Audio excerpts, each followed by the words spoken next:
का चार्ज लेके खड़े हुए होते हैं। कोवेलेंट कंपाउंड में ऑर्बिटल की ओवरलैपिंग होती है, उसी ओवरलैपिंग की वजह से हम बॉन्ड लेंथ को फाइंड आउट कर सकते हैं।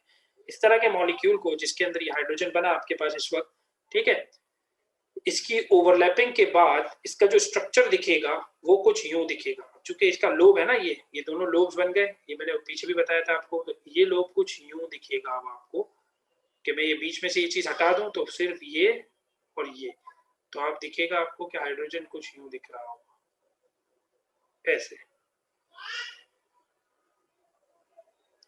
ठीक है, हाइड्रोजन, और इसका न्यूक्लियस एक ये रहा और एक न्यूक्लियस इधर होगा, ठीक है। इसको कहते हैं मॉलिक्यूलर ऑर्बिटल,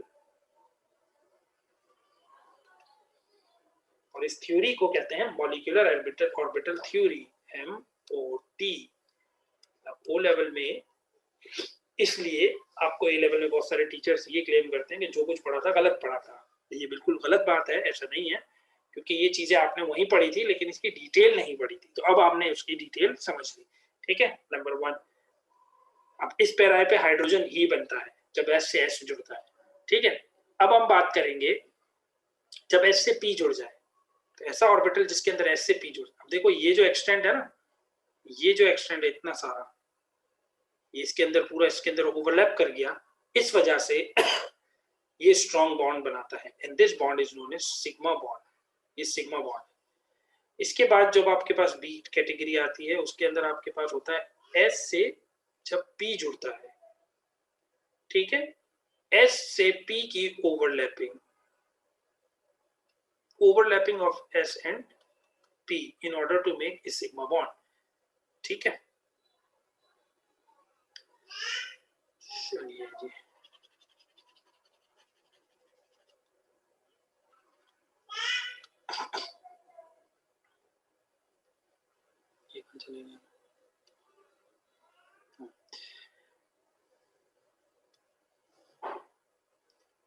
ठीक है, S से P।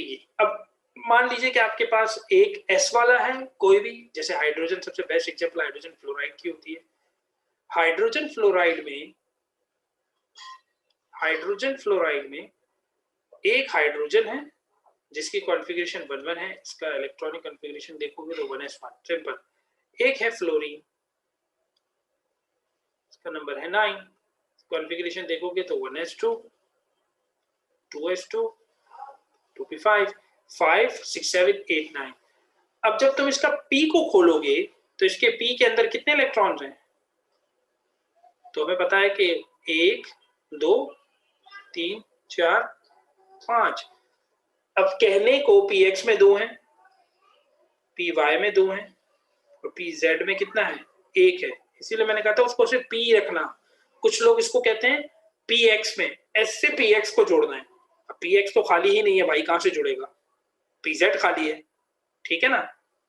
और इसके अंदर एक क्वांटम मैकेनिक्स का एक और कॉन्सेप्ट भी इन्वॉल्व है, चूंकि px py और pz सब एक ही प्लेन पर लाया करते हैं, तो कौन सा x है कौन सा y है और कौन सा z है ये आप क्लेम नहीं कर सकते, सबकी एनर्जी सेम है, तो लिहाजा आप इसको p ही लिखो, ना px लिखो ना py लिखो ना pz लिखो, यानी कि जो लास्ट इलेक्ट्रॉन, इसके अकॉर्डिंग ये लास्ट इलेक्ट्रॉन है, अनपेयर्ड इलेक्ट्रॉन है इस वक्त, है ना, अनपेयर्ड इलेक्ट्रॉन है इस वक्त। इस अनपेयर्ड इलेक्ट्रॉन को जो कॉम्बिनेशन में मिलेगा, कौन मिल रहा है इस वक्त, S मिल रहा है, S मिल रहा है, यानी कि इसको जब इससे जोड़ूंगा, यानी कि इस इलेक्ट्रॉन को इस इलेक्ट्रॉन से जोड़ूंगा, तो ये तो हर डायमेंशन में मौजूद है, x में y में z में, तो ये आखिरी इलेक्ट्रॉन किसी भी डायमेंशन का होगा वो इससे लीनियरली ही मिलेगा, सही है, हेड ऑन कोलिजन ही होगा, सही है, मेरी बात समझ आ रही है। तो लिहाजा हाइड्रोजन फ्लोराइड में अब एक आप S का बनाओ ऑर्बिटल, तो आपने कहा S का ऑर्बिटल तो ऐसे दिखता है स्फेरिकल, ये इसका न्यूक्लियस होगा। P कैसे दिखेगा, तो आपने कहा P का ऐसे दिखेगा। क्वेश्चन, PZ तो नहीं है सर, ये तो PX है। अगेन मैं आपसे कह रहा हूं, तुम जिसको मिलाना चाह रहे हो उसी को X उसी को Z कर दो, खत्म। PX का हो PY का हो PZ का हो, इससे कोई फर्क नहीं पड़ता, ठीक है, क्योंकि सबकी डायमेंशन सेम है, ठीक है। सबकी एनर्जी सेम है, सॉरी सबकी डायमेंशन नहीं, सबकी एनर्जी सेम है, तो किसी भी डायमेंशन, ये तो हर डायमेंशन से आ सकता है ना।